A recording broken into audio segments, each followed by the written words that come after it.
Hey folks, welcome to week 14 of DMD 330 social media. How is everybody? Hope you're all doing well, being safe. All right, so this week we are moving on to new content for our social media marketing campaign. Last week you guys finished up your radio ads, you wrote them, you recorded them, and you uploaded them. So those were great. I'll be giving you guys all feedback on those. I hope you had some fun making the radio ads. Obviously, the writing of them and making sure that the content was in line with your campaign was the most important part, but the recording part of it is fun too and adds a bit of extra texture to it.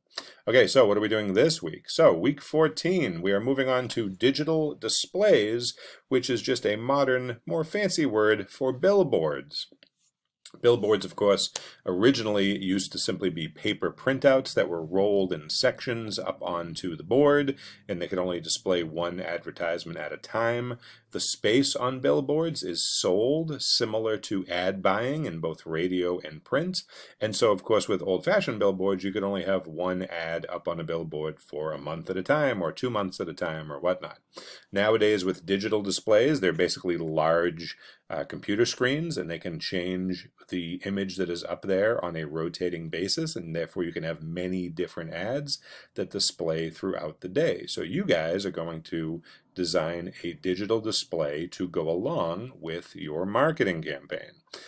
So let's talk a little bit about digital displays. So normally we would have met on April 27th, 29th, and May 1st. This entire week is basically working on your digital displays. You are going to finish them up for next week, and then you're going to work on your final presentation of your entire marketing campaign for week 16. So we've only got 3 weeks left.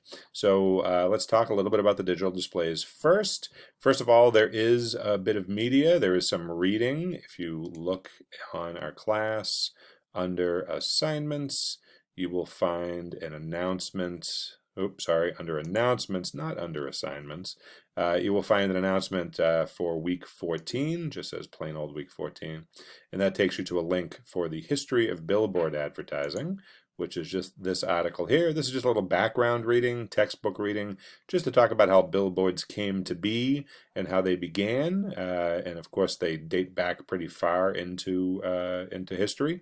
But regardless, the billboard has evolved and grown quite a bit. This is a really great brief overview of the history of billboards with some really good examples of sort of famous old billboards like this one here and so on. So read through the article. It's very short, but it gives you a nice little primer for what we are going to be doing. Now, I did mention that billboards are sold like advertising space in both radio and print. And if you look in the week 14 folder, you are going to find this here. This is an actual spec sheet from a company called Clear Channel Outdoor. Now, Clear Channel is a media company, and they exist up and down the East Coast of the United States, and they handle everything from radio advertising to print advertising on things like taxi cabs, the sides of buses, train stations, you name it. And as you might have guessed, they handle billboards. They own a number of billboards in the New England area and up and down the East Coast of the United States. And they have these spec sheets that you can actually download from their website. This is the one for their outdoor digital displays. And you can see that there are a few different types that they work with. There's one called the digital bulletin, right, which is measured at 400 pixels by 1400 pixels.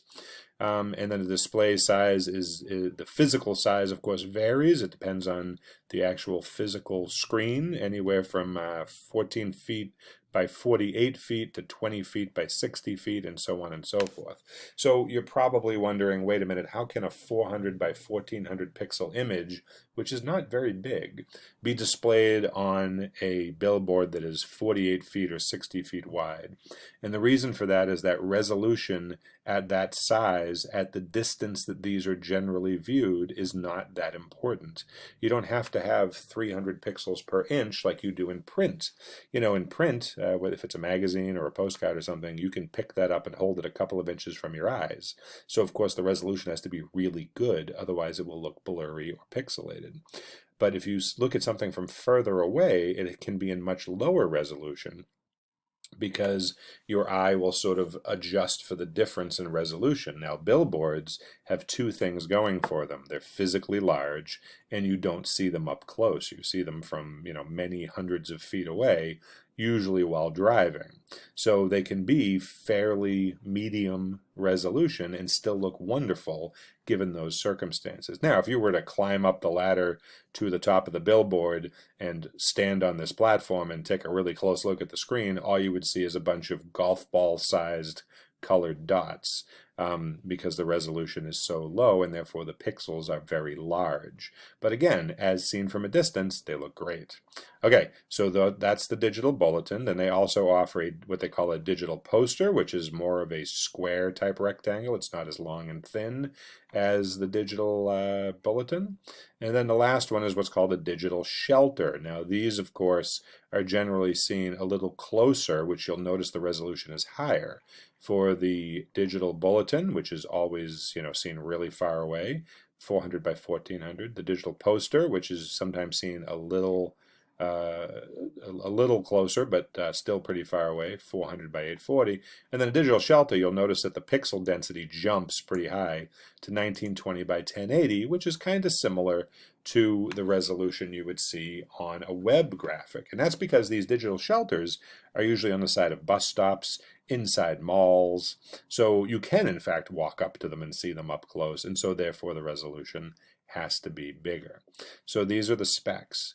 Now, and of course there's some production information over here. It should be RGB color mode, 72 dots per inch or pixels per inch, and it should be a standard JPEG that you're sending to them. Now, why am I showing you this? We're not actually making these, but we are basing this part of our project on the Clear Channel specs. We want to make this as real world as possible. Now, if we go back to our project, you'll see that this falls under part 7 of our semester-long project, digital displays. So in the real world, of course, social media marketing campaigns like the one you guys have been working on are often part of a larger marketing campaign that doesn't just take place on the internet, right? It's not just on the web. They also include other non-internet based deliverables such as print items like posters or postcards or booklets or flyers, television commercials, and of course, digital displays like these billboards that we were just looking at. So we are going to design one of these for your marketing campaign. This is your last new deliverable for the marketing campaign. After this, you are just going to build a final presentation. So this is the last singular deliverable you have to do. Now, you can choose one of those three that we just looked at. You can choose to design a digital display for either the large billboard, known as the bulletin, the small billboard, known as the poster, or a public transportation display known as a shelter that we just looked at.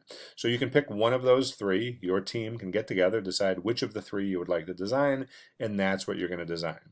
Now, your digital display should, of course, make sense with your social media campaign. It shouldn't look completely different from all the other graphics that you have completed. Remember, a larger advertising campaign is seen by the same people in different places, right? So if you imagine somebody, they get up in the morning, they look at their phone, and they might check social media, and they see some of your social media ads. And then they might hop in the car and drive to work, and while they're driving to work, they hear one of your radio ads. And then they get to work, and they hop on their work computer and they see some of your web advertisements while they're surfing around the web for work. And then they hop back in the car and drive home, and as they're driving home, they see some of your billboards on the side of the road. You see how people can come into contact with various elements of marketing campaigns throughout the day. And so they all have to look as though they make sense together, because that helps drive the message home more clearly. Okay, now if you want to earn some extra credit for your team, you can design all three types of digital displays, the bulletin, the poster, and the shelter.